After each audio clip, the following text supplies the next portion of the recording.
Um, I'm Judy Friedman-Kadish, Director of Americans for a Safe Israel, and we are really excited to have you for our Zoom meeting. We've been really trying during this difficult COVID time to bring you up to date on what's happening in Israel from Israel. And we have a wonderful guest today. But just before we start, there is a worldwide prayer for that's going on for redemption. And Rita Kramer, one of our wonderful members, is going to lead us in this prayer. So, Rena, here you go. Okay. Hello, everybody. Today is a special day. I have been honored to be part of the team to initiate this wonderful event, worldwide event. It has nothing to be within any affiliation whatsoever. Any Jews, whether observant or not observant, any Jews from any background, any religiosity or any thinking is a Jew. And we have been for over 2,000 years waiting for this final liberation that everybody's talking about wherever we are in the world. Even if you're not Jewish, people are talking about a liberator that will come and bring shalom on earth, peace, unity, ahdut. So we have initiated that worldwide tefillah prayer. This is like if you call up to your father, for example, if you're married and you have children and you're already busy with your own life. So your parents are very happy to come, but sometimes they feel a little bit awkward, they feel like maybe they will disturb you or anything. But this way, this is what it's been known even in the Torah, that whenever it happens that God liberated us from, like, for example, from the Egypt, Mitzrayim, even though we were promised the fire to protect us, the glorified clouds and all these things, it was asked and that everything was done. The Bnei Israel, the Hebrew, please do it, save us, even though they saw all the miracles, that they had to cry out to Hashem to help. The same thing when you have a father or a mother, you tell them, please come to my house anytime you want, you're welcome. Don't feel embarrassed to come, you're not going to disturb me. The same thing with Hashem. Of course, he's going to be there to redeem, to bring us Gehula, redemption, but we need to be one, as one, to say, okay, Father and Master of the universe, please come and help us to perfect your creation all on earth. And it is a universal message that is for all the people of the world, because we are all created in his reflection, in his image. So we are going to say with all our heart, Judy, did you share that message on Judy? Did you? No, I didn't share. You didn't share. Or anything, no. Oh, okay. So I'm going to say it in English. I'm going to try to do it with all my heart. And you just try to concentrate and just imagine that you really ask for a liberation for all humanity and world hunger and wars and discriminations and all bad things, all evil that are surrounding us. And we can have definitely unity in diversity. This is the whole universal message of the Torah. So I'm going to say it in English. Ribono shel olam, so it's Master of the universe. We, the children of Israel, the Bnei Israel, all united around the world at this moment, are crying out to you. Please accept our prayer with grace and kindness. We sincerely thank you for all your daily blessings, but we also ask of you to send Mashiach now, redeem us with mercy from this too long exile and all sufferings, and to bring peace in the world. We can't wait anymore. We also desire your great and one name to be revealed and your presence back to the rebuild of the Beis HaMikdash, the Holy Temple. And then we can say Shema now, all together. Shema Israel, Adonai Eloheinu, Adonai Echad. Okay, that's it. Thank you. And we are all together as one.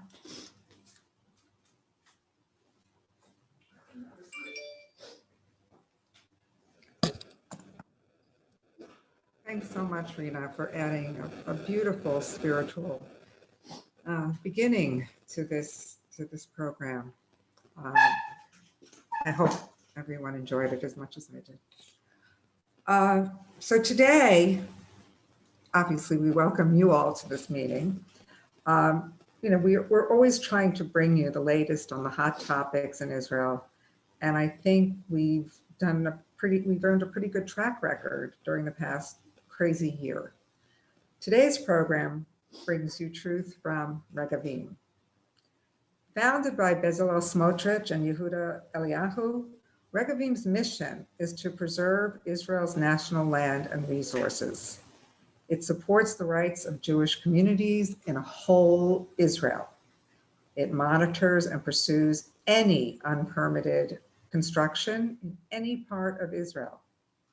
Naomi Kahn, their fabulous director of the International Division, is here today to discuss, and excuse me if I don't pronounce this right, Khirbet Humsa,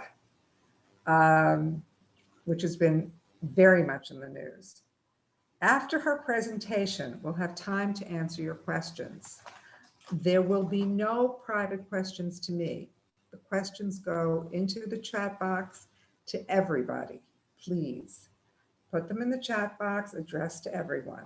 We'll answer as many as time allows, and if we don't get to your questions, we will make sure that either Naomi gives you her email address or you will send it to me with something in the subject box saying for Naomi, and it will get to her. So hopefully we'll have many questions and we'll have time to get to all of them. So now, you've waited long enough. Here she is, Naomi Kahn from Regavim. Thank you. Thank you for those warm words. It's really tough to be the second act after that first act, I have to say. Coming off a spiritual uplifter, I don't want to rain on anybody's parade, but the things I have to show you tonight are far less uplifting, unfortunately. It's a dose of actual factual truth and one example of what's going on in Judea and Samaria every day. So what I'm going to try to do, first of all, before I forget, anyone who, my email is very, very simple to find, and it's naomi@regavim.org. In the last screen of my presentation today, you'll have all sorts of other ways to update yourselves and keep track of this issue and other issues, so never fear. What I would like to do is begin with a very brief history lesson, really brief, because many of you, one of the wonderful things about addressing an AFSI audience is that people are educated. I don't have to start from, in the beginning, God created the heavens and the earth kind of thing. Most people are more or less aware of what's going on. So I'm going to give an extremely brief background that will explain or give a foundation that will help illuminate what the problems are that we're looking at today. So I'm going to share my screen with you now and show you some pictures. Many of the pictures, the reason I didn't send them to Judy in advance, as I usually do, is because they were taken today. So I'm going to show you some things that are extremely current. So here we go. What we have, let's see, here we are. Share. There we are. Okay. So you with me? You're with me. Okay. So first of all, just a very, very brief addition to what Judy said as a means of introduction about Regavim. Regavim is a public Israeli non-government organization, really a movement. We are dedicated to protecting Israel's resources, the resources of the Jewish people in the land of Israel.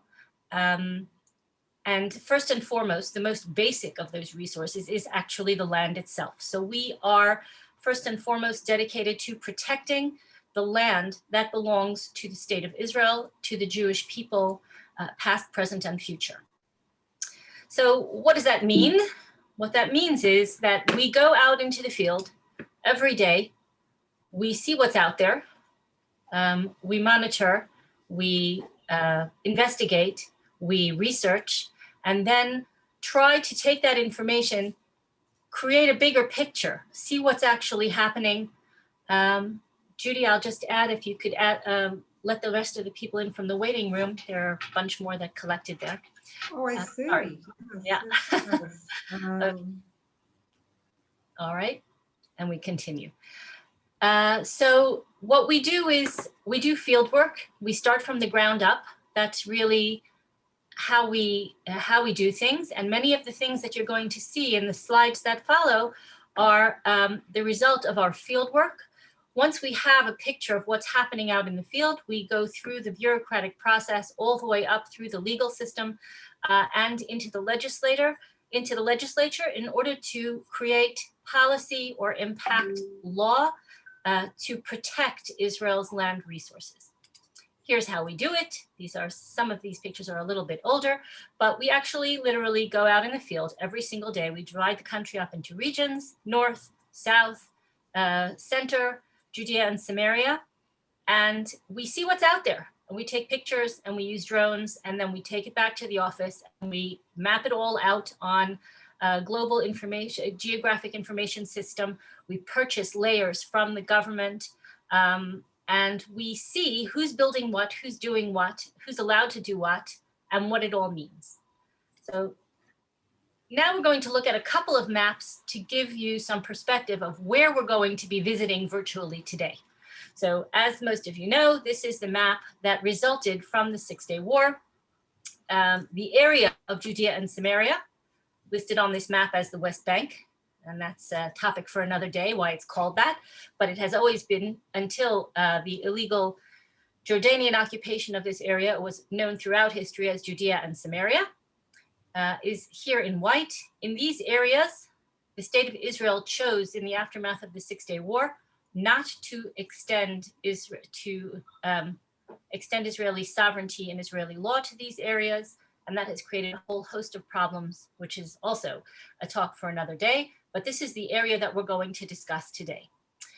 More specifically, the map remained like this until it was divided again in the aftermath of the Oslo Accords. So the Oslo Accords divided jurisdiction over Judea and Samaria into three unique sections. Area A, in the bright red, which is under full Palestinian Authority jurisdiction. The bright red being the Arab urban population centers in Judea and Samaria. The darker red, or maroon, is called Area B. Those are the rural population centers under Palestinian Authority civilian jurisdiction, with Israeli government maintaining security controlled, security jurisdiction in the periphery. And everything else, the yellow, is Area C. We like to sometimes say Selanu, which means kind of, this is ours. This section, Area C, some 60% of all of Judea and Samaria, was placed under full Israeli jurisdiction. That means that no matter which way you look at it, only the state of Israel is, Fran is trying to get my attention here furiously. Sorry. Fran, is there a problem? I don't know. I'm not, do you want to unmute yourself and send me a message and tell me something? No, okay, I don't know what Fran is trying to tell me, but the situation here in Area C is what we're going to be discussing today. Now, Area C itself is divided into different types of geographic areas. Area C is where all Jewish settlement is. There are no Jews in areas A or B, but Area C also contains Arab population. No one knows how much. That's another problem. But we know now that we are approaching the 500,000 mark of Jews living in Area C. Israel. Naomi, excuse me. I am not getting any maps. So I don't know if your screen sharing is working. I don't know if there's anybody else that can tell you this, but I am getting no maps. The only thing I have is you. That is interesting because it says I'm sharing. Let's see. Yeah, other people are getting maps. Okay, so if it's for some reason it is not sending it to me. Okay. Everybody else is getting maps, so I'm sorry to interrupt. You keep going. Okay. I'm going to figure out what's wrong here. I will keep going. All right. Okay, so we're going to look at, this is the kind of map that we work with at Regavim. I hope you can see this, but it's a mess. It's a mess because, and I'll explain to you what it is that you're looking at, but what you're looking at here really is a satellite image of Judea and Samaria. The colors are a little harder to understand here, but what you will notice is the dots. These black dots, red dots. You'll notice the names of places that you probably recognize, some more, some less. Jerusalem, Ma'ale Adumim, Kedar, Tekoa, Nokdim, right? This area, you'll notice, is different than the others because these are mountainous desert type areas, and these are IDF firing zones. They are training grounds that were set aside.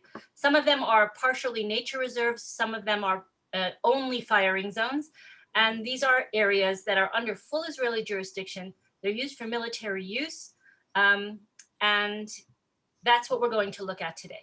Now, you'll notice, whoops, sorry, I didn't mean to go so far forward. This number up here, 903, is where we're going to focus most of the time. But we're going to jump from 903 down to 917 and next door, which is 918, but the number didn't come out because it's covered. So what are we really looking at here? What are these red dots? What are these black dots? You'll notice this area here is green, the background. The area is a little bit different. So here's the story. At the Y plantation, the state of Israel and the Palestinian Authority signed an additional, let's say, an appendix to the Oslo Accords that placed these areas under Palestinian Authority jurisdiction. They were part of Area C. They were under Israeli jurisdiction. They are nature reserves. They are nature reserves, a very, very delicate ecosystem, and contain a tremendous amount of archaeological significance as well, many archaeology sites. However, these were placed in order to balance the quantity of land given to each of the two sides. These nature reserves were taken out of Israeli jurisdiction and placed in the hands of the Palestinian Authority for safekeeping. But they are nature reserves, and they are therefore no construction zones, zero construction. What you see here, all these black dots in the green area, is indeed construction, massive construction, built by the Palestinian Authority in areas which they signed an internationally witnessed treaty to maintain as no construction zone nature reserves. What else do you see here? All the red dots. The red dots, and you can see they're no longer dots because there are so many, they're connecting to one another. All of these are illegal structures built by the Palestinian Authority in Area C. So you'll notice that they are very, very strategically placed, creating these types of territorial bridges here, here, here. Those are some 60,000 illegal structures built by the Palestinian Authority in Area C. But today we're going to look at some very, very specific parts of Area C and get an idea of what's going on, because it's a tactic that the Palestinian Authority is using more and more frequently and is gaining a lot of traction internationally. And it is just an example of the larger phenomenon of illegal construction to take control of areas under Israeli jurisdiction. So what we're going to look at is up here today, firing zone 903. Khirbet Humsa. The picture that you see here has not been seen by anyone but you and 4 people at Regavim. This was taken today. This is Khirbet Humsa that has been rebuilt. This is what it looked like before it was torn down. And this is what it looks like again today.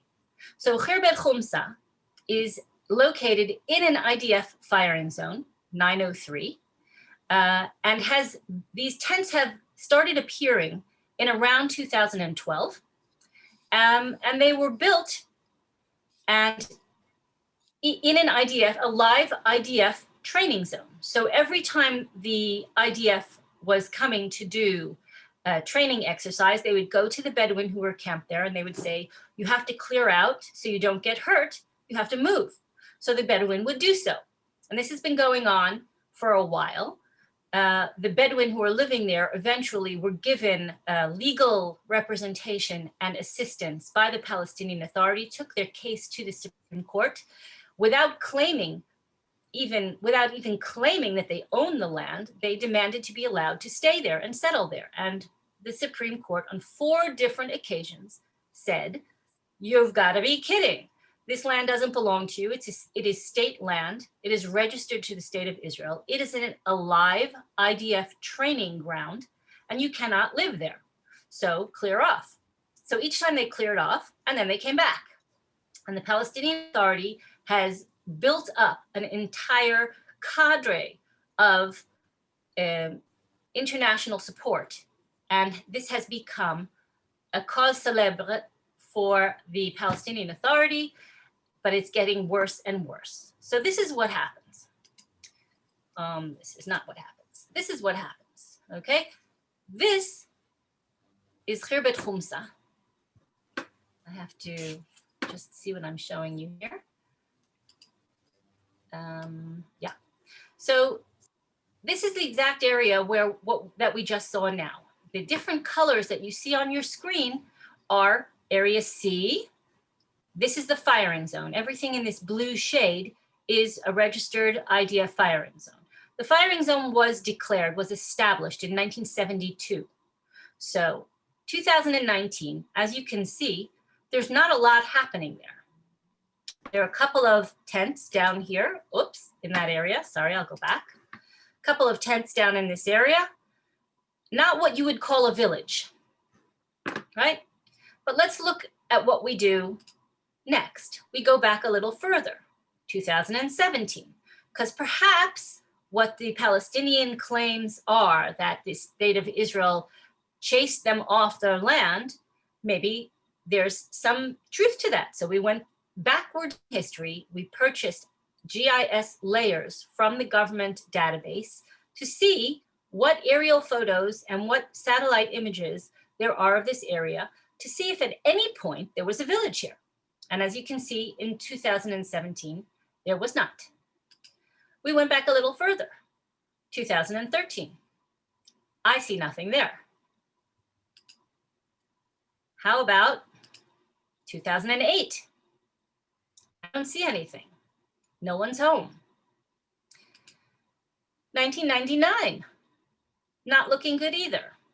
So here's the thing. Very, very often when you get cases like this, the narrative that the Palestinian Authority pushes is that these people were living there before the state of Israel showed up on the scene in 1967, and we chased them out. So we went back further and further and further to see where this village was. You'll notice that in 1969, there's not a trace of there ever having been anything there. This is 1945. Can't really claim that the state of Israel banished anyone because there was never anything there. So again, Khirbet Humsa was made up and is now, I can show you if I can do this. Hold on one second. I'm going to show you something that I got today. I'm going to share my screen. Something that I got today from the United Nations. Here it is. This is a flash update. Are you seeing this? I hope you are. No. No, you're not seeing this. Hold on. Oh, I know why. Share screen. I have to share advanced sharing options. Ha ha ha ha. No, that's not working. Let me see. Share screen. I want to show you. Yes, desktop. Share. Now you'll be able to see it. Okay, can you see it now? Yes. Okay, I received this today from the United Nations Office for the Coordination of Humanitarian Affairs, the Occupied Palestinian Territory specialists, right? First of all, you'll note that Humsa al-Bakaiya is a new name for the same 4 tents, and it's the same spot again, right? Now, here they say there haven't been any further confiscations or demolitions since the 16th of February. We'll get back to that, going backwards. They say exactly what was impounded, what was demolished, et cetera, et cetera. They show a map of where it is. And here's the interesting thing in their situation overview.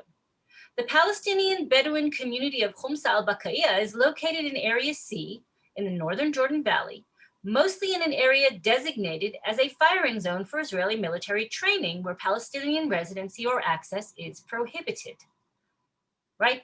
And then they just keep on going. So then the community has suffered from multiple demolitions and confiscations in recent months. Their large demolitions included 3 tents and 5 animal pens. Those are large demolitions, right? So this is the interesting thing, that they don't argue the facts of the case, they simply ignore them. But I don't think that anyone at Regavim is going to allow them to continue to do so. Regavim was never involved in the,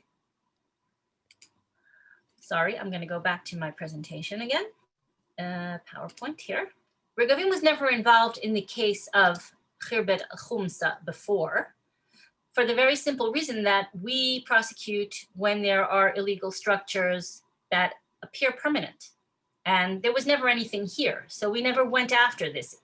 But we have the ability to collect the facts and to prove that this narrative that is being pushed now of massive demolitions and dislocation of an entire village, which is how it was portrayed, even to the point of a certain member of the US Congress claiming that Israel burns down Palestinian villages. It went from impounding 2 tents and 3 animal shelters to we're burning down whole villages. That's how these things spiral out of control. It was eventually Is there supposed to be something, a share screen right now? Yes, you're not seeing it? No. Okay, Absent presentation. hold on. Share. How about now? No, not yet. Oh, not yet. Let's see. I'm But going I should mention to you. okay, let's see.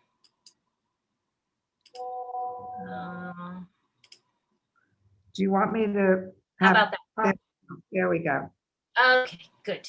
Technical issues aside, I tried to get fancy and I got myself in trouble. Okay, so this is the story of Firing Zone 903. And again, this was not one of the cases that Regavim took to court.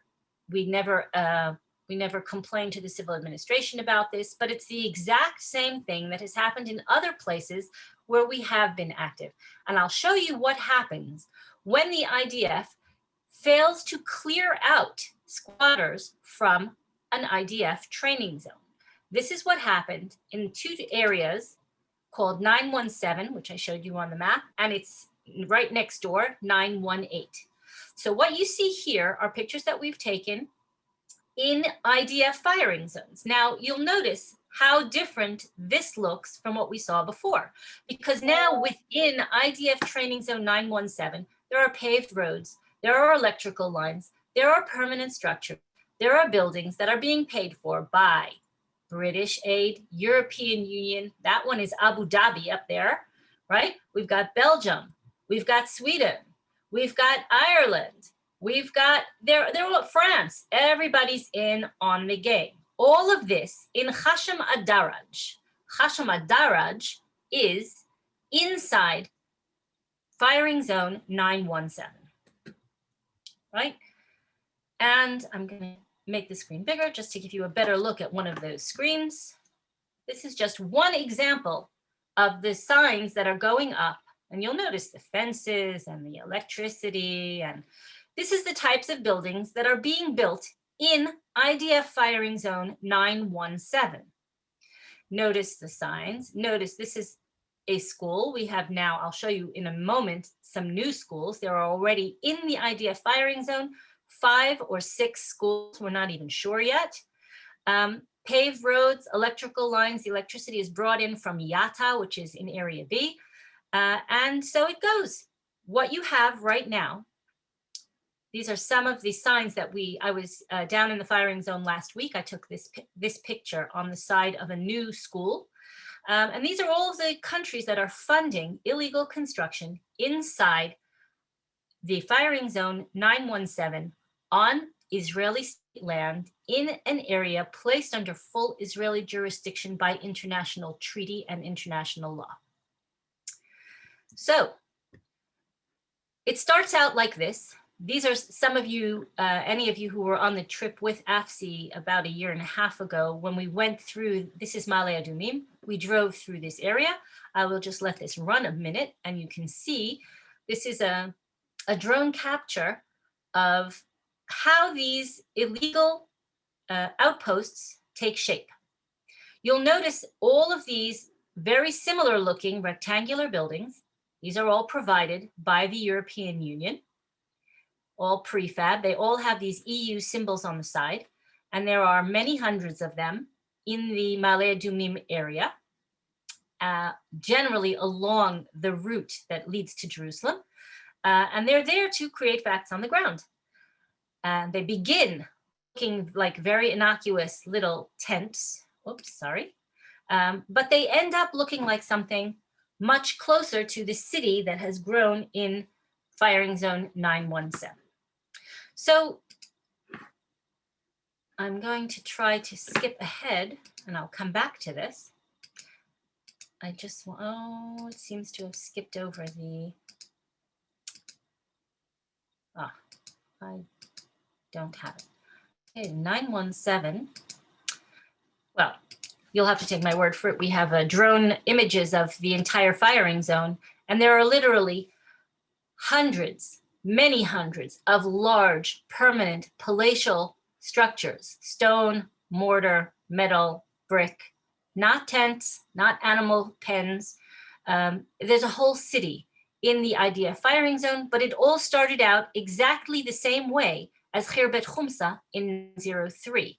That is a couple of tents and the IDF allowing the Bedouin to stay there when they weren't actually actively training. And once they allowed them to stay there and didn't clear them off immediately, they became permanent residents of this area. So now the state of Israel, when we were just in court with 917 not too long ago, you can follow the entire case on our website. The Supreme Court of Israel said, well, what do you expect us to do now? We can't demolish all these 1,000 buildings. And that's the situation. And it happens practically overnight. So what have we seen here? This is what we've seen. The problem is a larger issue. The problem is the takeover by the Palestinian Authority of Area C. The takeover of Area C should not come as any surprise because in 2009, the Prime Minister of the Palestinian Authority declared the Palestinian Authority's intentions to do so. In 2009, he launched what is known as the Fayyad Plan. You can look it up on the internet. It's called Ending the Occupation, Establishing the State, in which the Palestinian state is envisioned being created de facto in Area C. And since that time, the Palestinian Authority has systematically gone about creating a Palestinian state in Area C. And what we are up against in terms of international opinion and in terms of our bad press is a very ingenious thing, because there are two claims essentially that have empowered the Palestinian Authority. One claim that you'll hear all the time in international forums is, well, the Palestinians have to live somewhere. You can't expect them not to build homes. There's a natural population growth. So we created this map. Regavim did a very, very simple thing. We mapped out from satellite images, which we purchased, we mapped out where in the Palestinian Authority's jurisdiction land is being used and where it is not, land utilization in areas A and B. And we came to an astounding conclusion. The astounding conclusion is that over 60% of the available land reserves in areas A and B are completely empty. There's nothing stopping the Palestinian Authority from using the massive resources it has poured into Area C, but it's nothing stopping them from using it in areas A and B far more effectively and not running the risk of demolitions and court cases, et cetera, which simply proves that the construction in Area C has nothing to do with a humanitarian need for housing. It has nothing to do with a land shortage in areas A and B. It is purely politically motivated, and it is purely politically executed. And that is an inescapable fact. What you see here is all of the empty areas in A and B that have absolutely no construction and could very easily be used by the Palestinian Authority to build homes. But instead, they are building elsewhere, right? Another thing that you should notice from this map, and another map that I'll show you in a moment, is the size, the extent, the amount of space taken up by Jewish communities in Judea and Samaria. You may be surprised to know that all of the noise in international forums, all of the hollering, all of the yelling, all of the accusations, all of the criminal, et cetera, all of Judea and Samaria that is covered in Jewish communities amounts to less than 2% of the overall territory. If you're talking about areas, that's all of Judea and Samaria is less than 1%. If you're talking about only Area C, the area under Israeli jurisdiction, that amounts to under 2%. So the Palestinian Authority knows that the open spaces is where they're going to establish their state, and they've gone ahead and done so. They're continuing to do so, and the state of Israel has pretended that it isn't happening because it didn't have the backbone to face the international repercussions. The second claim that has empowered the Palestinian Authority's efforts to this point is a very simple claim. You'll see it over and over and over again in the international press, in the Haaretz, and in the New York Times. A minuscule percentage of building permit requests submitted by the Palestinians are actually granted by the civil administration. The civil administration being the arm of the Israeli government, actually an arm of the Ministry of Defense, that is responsible for administering civilian matters in Judea and Samaria. So we checked this out as well. And what you're looking at right now on your screen is simply a screenshot that I took. I will show you where it leads, but this is the website of the civil administration. And the civil administration has on its website a listing of building permits for the Palestinian sector in Area C, right? Because it doesn't administer areas A and B.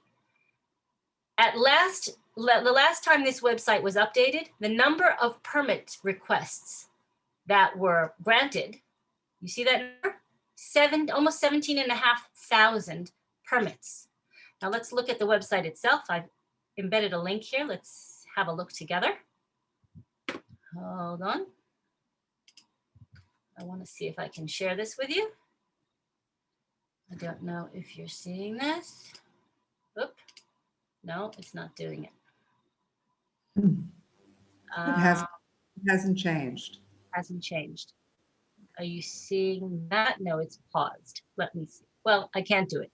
So you're going to have to take my word for it that what I'm looking at here, I simply clicked on the link And I'm looking at the name, the coordinates, the name of the person who submitted the request, and I can read them to you. Zahi Mahmad Abdel Al-Qadir Tatrabi, Mahmad Abal Hassin Abu Sror. In other words, thousands, tens of thousands of building permit requests were actually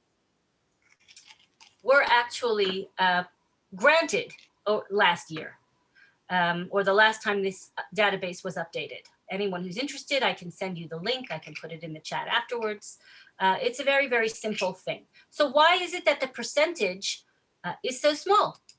The percentage of permits is so small because of lawfare. You may have heard that term before, but what is lawfare really based on? It's based on millions and millions of dollars and euros that are used to help the Palestinian Authority flood the civil administration with permit requests that have absolutely no planning logic, no possibility of being approved, and therefore skewing the results in terms of percentages of how many permits are actually approved. So if you submit a permit, any one of you submits a permit to the planning authorities in your neighborhood, asking for permission to build a new house in your neighbor's front yard, it probably will be rejected. If you submit 50 petitions asking to build 50 different structures in the schoolyard of your child's school, it will probably, all 50 will probably be rejected. But that will mean that the percentages are really not going to look good at the end of the day, because you'll say, oh, they rejected 99% of my requests. Well, your requests were ridiculous, but they have no problem flooding the system with ridiculous requests because they have unlimited funding. And this we have seen. You can go onto the NGO Monitor tracking of this, of lawfare money that is used to support Palestinian permit requests. It's in the tens of millions every year. And I don't mean dollars, I mean euros, which is a lot more. So what you're looking at here is just, you can see this on our website and slow down the pace as well, but this is an overview of all of Judea and Samaria, totaling 5.8 million dunams. Area A and B, some 40+%. The remainder, some 60%, Area C. Israeli communities cover a small percentage of that entire area. As I said, of the entire area, less than 1%. Of Area C, just under 2%. In 2009, we documented almost 30,000 illegal structures in Area C, but by 2019, that number had doubled. And since that 2019, it has practically doubled again. Since that time, they have also begun to use another tactic, which is a talk for another day, agricultural land seizure, which is enabled by the archaic and arcane system of law that is in force in this area, which allows people to steal land simply by planting something on it. And the Palestinian Authority has done that to great effect and has taken over hundreds of thousands of dunams of land in the empty spaces of Area C simply by planting trees on it. Planting trees, planting shrubs, and claiming that they have been using it for agricultural use for many years. So that is the overall picture. But as we've seen, the tactic that has come to light with Khirbet Humsa, the fact that Palestinian Authority and European Union efforts have focused on state land in firing zones to build new communities is an up-and-coming new tactic. It has worked tremendously well in 917 and 918 in the Y Accords Nature Reserve, and now is spreading up through the Jordan Valley to the more northern firing zones along this ridge, 903, and recently in 914, which is around here. So that's some facts about how all of this happens and why it happens. And what can we do about it is, again, I believe that the only thing we can do is to try to force the government of Israel to take action, to reevaluate its priorities, and to recognize and engage in the battle for Area C. Until very recently, the state of Israel refused to recognize that there was a battle for Area C, and therefore only one side of the conflict was actually fighting. I recently went out to Firing Zone 917 with a crew from France 24 television. And they said, well, there's sort of a race going on, isn't there? Everybody's talking about, creating facts on the ground. And I said, well, what kind of a race is it when only one participant is running and the other is standing at the starting line admiring the trees? So first thing has to happen is the state of Israel has to understand there's a race on and there is a battle for the open spaces in Area C. And then it has to actually use the tools at its disposal. The tools already exist. It has the right under international law, under Israeli law, any system that you want to consult. It has the right and the obligation to enforce the law and to remove these illegal structures and to prevent any more of them from popping up on the ground. Anyone who's interested in learning more about any of these issues can look at our newly revised website at regavim.org. You can follow us on Facebook, Regavim ENG, which is for English, or follow us on Twitter. And again, my email is very simple. It's Naomi, Naomi, at Regavim, REGAVIM.org. Or you can write to Judy and she will, I hope, share my email address with you. I'm happy to answer any questions, provide more materials. Keep in mind that our website includes all the legal material behind every single case that we take to court. Unfortunately, it's only in Hebrew. We don't translate our legal materials. All of our position papers, all of our research reports, many of the photos that you see here, we put up on a daily basis on Facebook in order to keep people abreast of what is actually happening out on the ground. Another thing that we do is that we take members of Knesset who are unaware themselves of what's going on. We take them out to the field to see these things for themselves. And very often that is all it takes to enlist their support for our agenda and to get them motivated to help fight the battle for Area C. Now I'm ready for questions. I'm just going to ask you one quick one. Is there an English meaning for the word Regavim? Oh, yes. Regavim, a regev is a small mound of land. Regavim, it's actually a word that resonates with Israelis because in the pre-state era, there was a very, very famous sort of, it was practically a theme song of the early pioneers. Dunam achar dunam, regev achar regev, that we would build the state of Israel one mound of earth at a time. And that is really what Regavim does, is that we try to protect the state of Israel, one small mound of earth at a time. We go out and we take practically a microscopic view, a pixelated view, down to the smallest unit of who owns what, who has the rights to what piece of land, and what can we do about it when somebody abuses those rights. So yes, thank you for that question. I always forget to explain that to English-speaking audiences. It's a tough name for a lot of people. Really, your perspective. Yeah. Helene, would you like to? Okay, I guess I'm going to be asking some questions. Similar kinds of questions from Frederica Balaz and Lib Sherman. Why does Israel keep allowing this, and what can be any possible gain for Israel in allowing this? I'll tell you. Israel has tried to avoid conflict with the European countries and large European organizations so that it wouldn't end up in precisely the situation it is in today. Very, very often you will hear that, for example, in the very famous case of Khan al-Ahmar,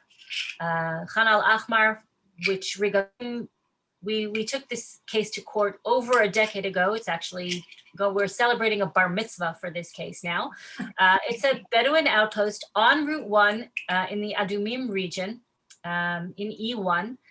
And the Supreme Court, in 6 separate rounds of hearings, gave the state the green light to remove Khan al-Ahmar and to relocate the Bedouin squatters at the site. It has become the flagship illegal outpost of the Palestinian Authority with tremendous European support, but it's still there and it hasn't been moved, despite the fact that there were orders to move it and there were plans to move it, and there was a relocation site created at great expense to the state on state land elsewhere.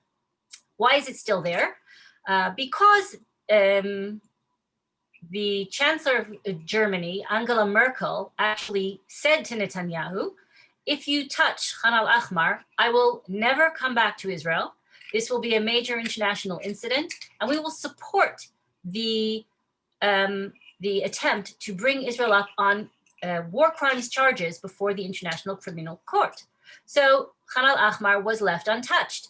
And still, here we are, being brought up on charges, possibly, most likely, probably, condemned constantly in the UN Security Council for war crimes, for crimes against humanity, for occupation, all of the things that have been the reason why Israel has not taken more decisive action have actually happened anyway. So essentially, there's this expression which doesn't translate well into English, but we have both eaten the spoiled fish and been chased out of town. We've got the worst of both. We've taken no action and allowed the other side to control way too much of the territory for fear of international repercussions, and we've got the international repercussions anyway. So it's time for the state of Israel to stand up on its own 2 feet as a sovereign country and put a stop to this. Because when you behave like a child, you're treated like a child. And when you behave like an adult, you'll either be treated like an adult or you won't, but you will certainly not have lost as much as the alternative.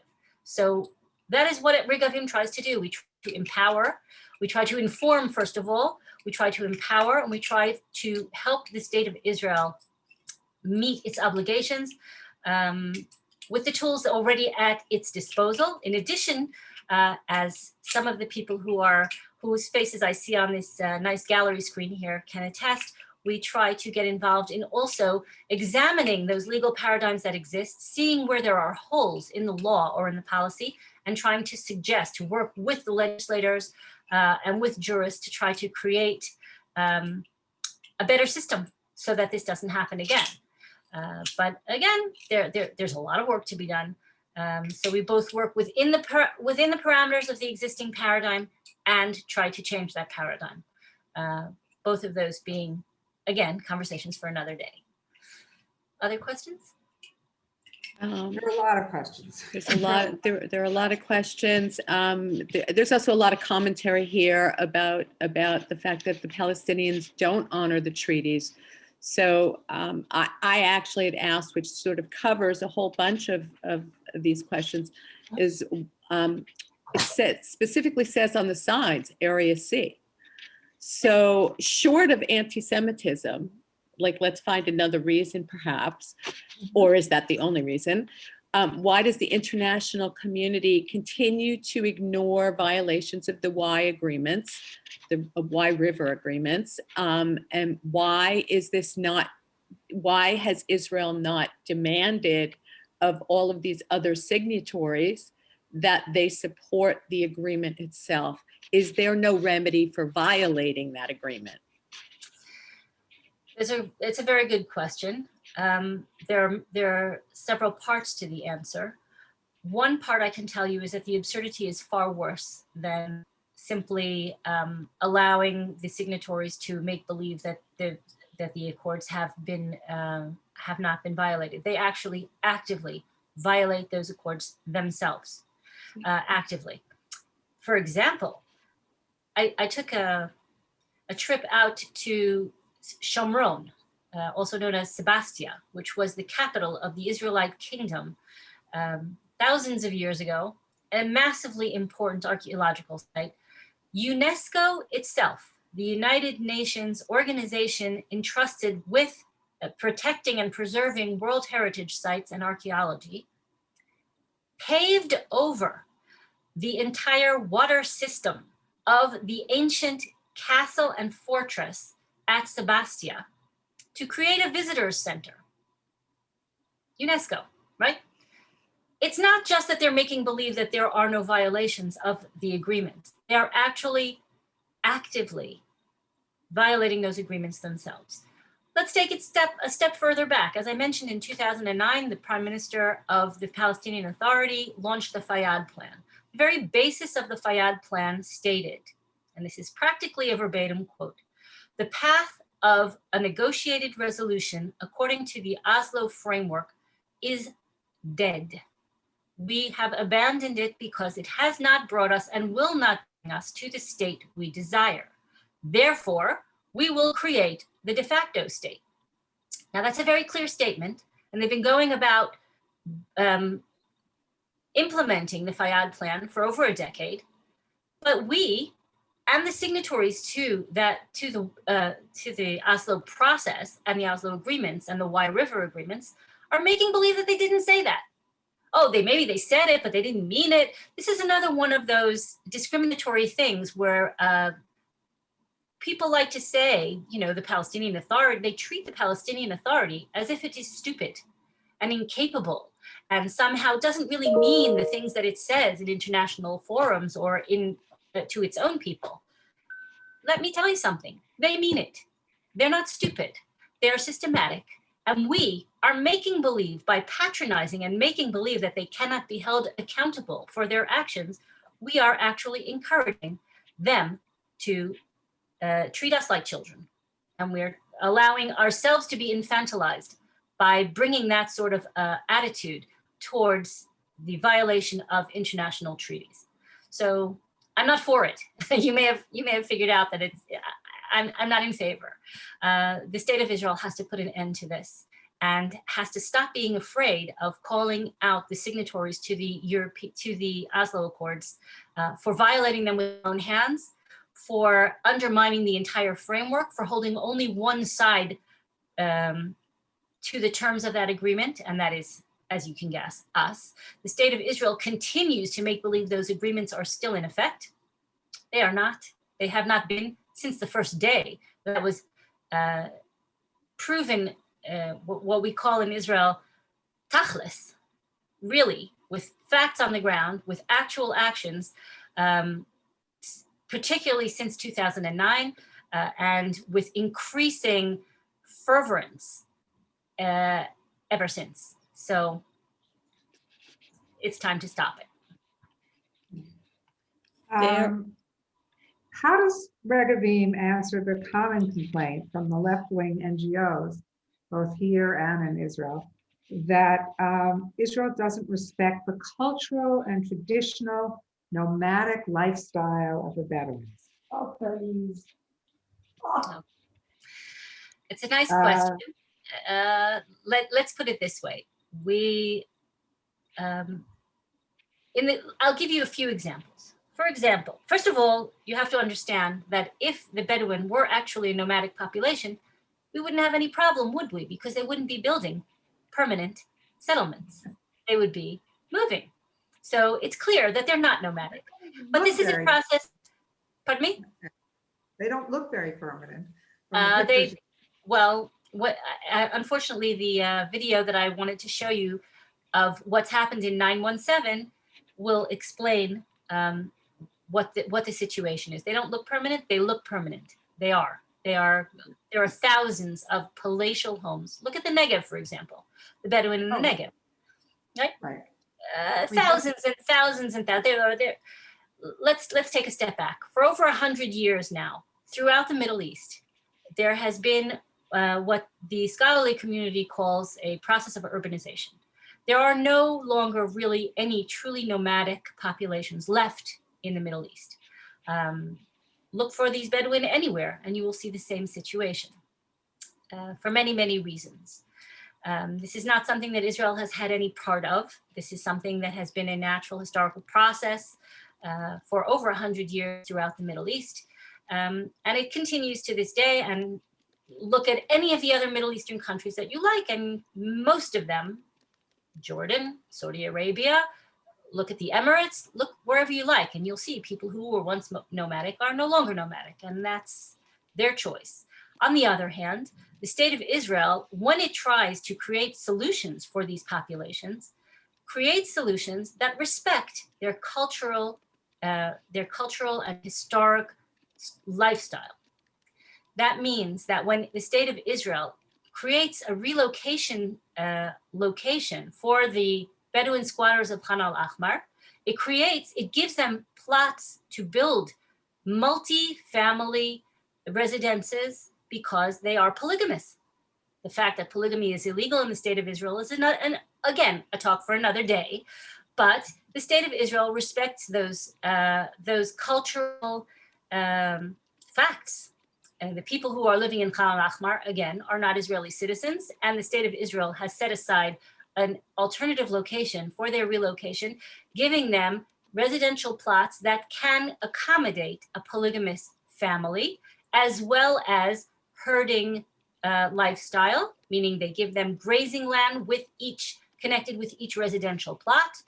I can't think of a single, and I have children of my own of marriageable age who served in the IDF and pay taxes and work and were never given by the state of Israel free land and grazing rights, simply for the taking. But this is what the state of Israel offers these people in order to relocate them to areas where they can have full access to everything the modern state has to offer, and B, continue to live in their traditional, in the structure of their ethnic and historic background if they so choose. At the same time, it gives them things like electricity, running water, education, health services, access to employment, all of those things that truly nomadic people aren't interested in. So you can have it one way or you can have it the other way, but you can't really have it both ways. So if you want access to electricity and running water and sewage and healthcare and education and employment and transportation, then you need to live within the rules of the society up to a certain point. That's how it is everywhere, and that's how it should be here. Okay, one question? Yeah. You want me to unmute you? Yeah, if you can, yes. Can you do that? Yes. Wait, is it? Yeah. Okay. Now. Hi, how are you? How are you? It's nice to.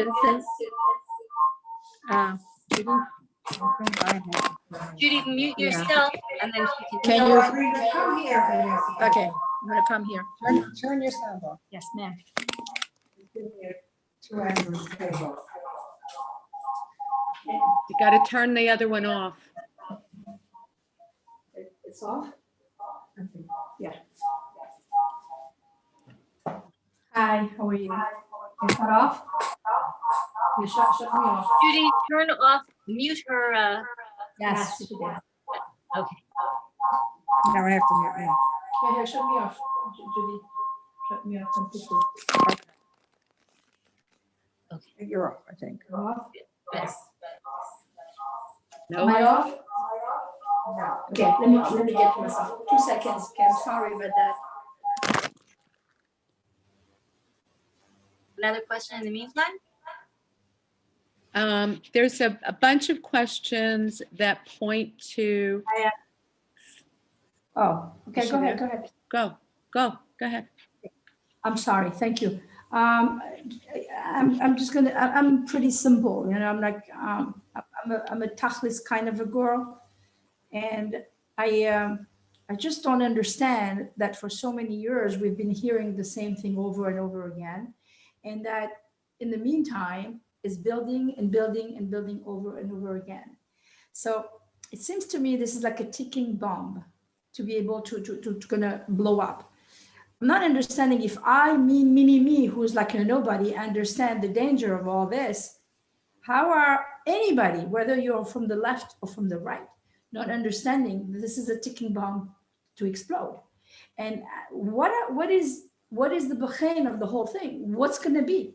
What is Regavim planning to tell the government or any Jews or what is the end goal of this whole thing? What is the proposal of ending this system? Because we could see that for years and years and years we've been hearing the same thing, same message for 20 years, 30 years, and it's just like, for me, it's going to be ending up in a war, and in a bad war, because there is no constructive things. I know that a lot of Israeli Palestinians don't even want to be under the PA sovereignty. So give us some hope on something that is going to be happening, or what can we do to have, I don't know, because no matter what it is, what I'm thinking also is like all the marginal, I mean, we're marginal too at this point. All the people that think that we are on the extreme right, which I have never been, we're proposing something that is really like a smart way of living. Everybody knows that people want their sovereignty. So if the quote unquote Arabs living in Judea and Samaria want their sovereignty, we should what is the proposal that you're going to bring into the table? Please answer all these little questions. I mean, I'm going to leave the thing to Judy. Thank you so much. You're wonderful, by the way. Thank you. The question will take a lot longer to answer than I think the time will allow. However, there are several things that can be done on the most immediate level. The first thing that has to be done is, as I mentioned all the way in the beginning, Regavim does two things. We try to operate on a daily level within the existing legal parameters. And the second thing is we try to examine those parameters and to see if we need to change them. And we suggest change, and we work with legislators, and we work on the policy end. So first and foremost, what we try to do when we take things to court, and what do we take to court? We sue the government of Israel itself to force them to actually enforce the laws that already exist, to use the legal tools that it already has in its hands. So yes, once the state of Israel begins to show that it is determined to actually defend its jurisdiction, to defend the property of the Jewish people, and is no longer willing to allow to turn a blind eye to avoid conflict, then I think a lot of this will stop itself. That's number one. When you confront the funding countries and you show them what their money is being used for. I actually traveled to the European Union just over a year ago, and we presented these things to members of the European Parliament. The European Parliament spends hundreds of millions every year. Most European parliamentarians have no idea where that money is going. They're told it's humanitarian aid, and they believe it. But when you show them what the humanitarian aid is doing, that it's actually creating humanitarian crisis by forcing people to live in these ridiculous, politically motivated outposts, when you show them that this is actually making the conflict less solvable and more violent, rather than more solvable and less violent, it's an eye-opener for them.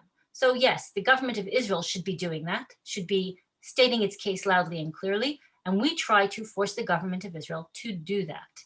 So that's one thing that we do. Another thing, the larger question is, does the system need changing? And we certainly believe it does. We advocate that, pardon me? We're over time. We're well over time. Well over time, okay. So that's definitely a discussion. I have about 30 questions here, so we could go on forever. But I want to remind everybody that you can either write to Naomi directly, or you can write to me, and I will forward to Naomi. And it's we none of us really understand why any of this is happening. The one thing I'd like to ask you as a closing question is there anything that Regavim would like for us to do to help? Yes, indeed. Is there any action? Is there anything that we can do to move your agenda along or help? There are several things you can do. First and foremost is to share information, to make sure that everyone that you know knows what you now know. Encourage them to follow Regavim, encourage them to read our research, encourage them to follow our daily or twice daily or even 3 times daily updates. Sign up for our newsletter. You'll figure out exactly what's going on. You'll be able to follow these stories, and then you will know who the key players are, which members of Knesset or which members of the US Congress need speaking to, who needs our support, what the new tactics are that are being used to undermine Israeli sovereignty, Israeli law and order, and Israel's good name in public forums and international forums. So that's number one. Number two, keep in mind that every time we take one of these cases to court, it costs us somewhere in the area of 30,000 shekel. That's close to $10,000. And that doesn't include the ongoing costs of monitoring the field every single day, using equipment and high technology means to see what's happening out there and to map it all out and to understand what's happening. So anyone who's able to support our activity, we are constantly, the more support we have, the more cases we can take to court, the more of a sea change we can effectuate by creating public pressure, by forcing the government to answer in court, in public, before the press, why they haven't done what they should be doing. Another thing that everyone can do, and I hope that you will look at our website about this, we are hoping to launch very, very soon a major campaign that addresses the legal underpinnings that makes all of this possible. It is time for people to understand what Israel's legal rights are in Judea and Samaria. For far too long, people have said over and over in international media and international forums that Jewish presence in Judea and Samaria is illegal, that Israel is illegal, that it is an occupier, et cetera, et cetera. Until people educate themselves, they will not be able to answer these claims. And this is not only allowing the BDS movement to flourish, it is alienating young, only loosely affiliated Jews all over the world who believe what they hear. And when they don't hear anything else, we have a problem. So we need to make sure that they hear something else. So together with some of the people who are on this screen right now, particularly Jeff Dalby, we are going to be launching a new phase in a project called Legal Grounds Project. I hope that you will look for it, but it will get the message of Israel's legal rights now, hopefully, out to young Jews in Israel and in the United States so that they can understand really what it is that how to answer the claims that Israel is acting illegally or immorally. That's another thing that people can do. All of these things, I think, will come together at a certain point in another area in which we're very, very, very, very active, and that is in trying to push an awareness of what exactly the law in Judea and Samaria is right now and how absurd that is. So, for example, I'll leave you with this thought, and you can scratch your heads about this on your own time. The state of Israel currently enforces the law in Judea and Samaria. It is a combination of Jordanian and Ottoman land law. Jordanian law, Ottoman law, and some remnants of mandatory law. Did you know, for example, that on the books, still enforced by the state of Israel, is a law that prohibits the sale of land to individual Jews in Judea and Samaria? This is a racist law. It would not be allowed to stand anywhere in the world. And the state of Israel, of all places, this law is still in effect and is still enforced. The state of Israel has found ways to get around it, but look it up. Law 40, Jordanian law doesn't allow the sale of land on the basis of the fact that you're a Jew. You're not allowed to buy land. Did you know that there's a law on the books, Jordanian law, still in effect, still enforced by the state of Israel, that prohibits women of any kind, Arab or Jewish, from inheriting or purchasing land in Judea and Samaria? The state of Israel, one of the most modern Western democracies in the world, is still enforcing this law. There are all sorts of ridiculous anomalies that are still happening. People aren't aware of them. Israelis aren't aware of them. Members of Knesset aren't aware of them. People who are in law school in Israel aren't aware of them. People who are judges and don't deal with this area of law aren't aware of them. We want to make them aware, and we want them to make this stop. It is time for the state of Israel to abandon these outmoded, racist, ridiculous systems of law simply out of fear of being accused of some sort of act of sovereignty in an area in which it is not sovereign. The time has come to take our destiny into our own hands. And I hope that everyone who's listening today will look for these issues either on our website or Facebook, Twitter, or in the press. I've published a couple of articles on this topic, and help us just raise awareness to these anomalies so that we can get them to change. Okay. Yeah. So Darabah for a Thank you. wonderful, wonderful Thank you. presentation. So much. We really, everybody I think has learned quite a bit. I'm sure that you've gotten articles on some of these things into JMS and JPost.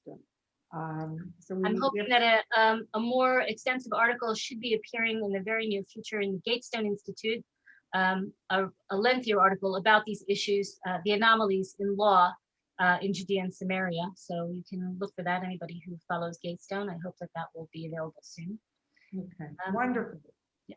Thank you so much. Thank you. Thank you. Enjoy the rest of your evening. Everybody enjoy the rest of your Sunday afternoon. And I can say from a little bit in advance, but happy Purim, everyone. yes, coming up very Purim soon. Sameach. A different kind of Purim, but everybody enjoy. And thank you so much. And again, Thank Naomi, you. thank Thank so you. much. Thanks for having me. Thank you, Judy. Okay. Shalom. Wow. I Okay. thank you for you too. We put it together. That was wonderful. Thank you for telling me to come. That was a great thing. Want It's to turn fun, off the right? recording? This is like an important subject for us, especially for us. Yeah. Like this is like the heart of our like belief. Well,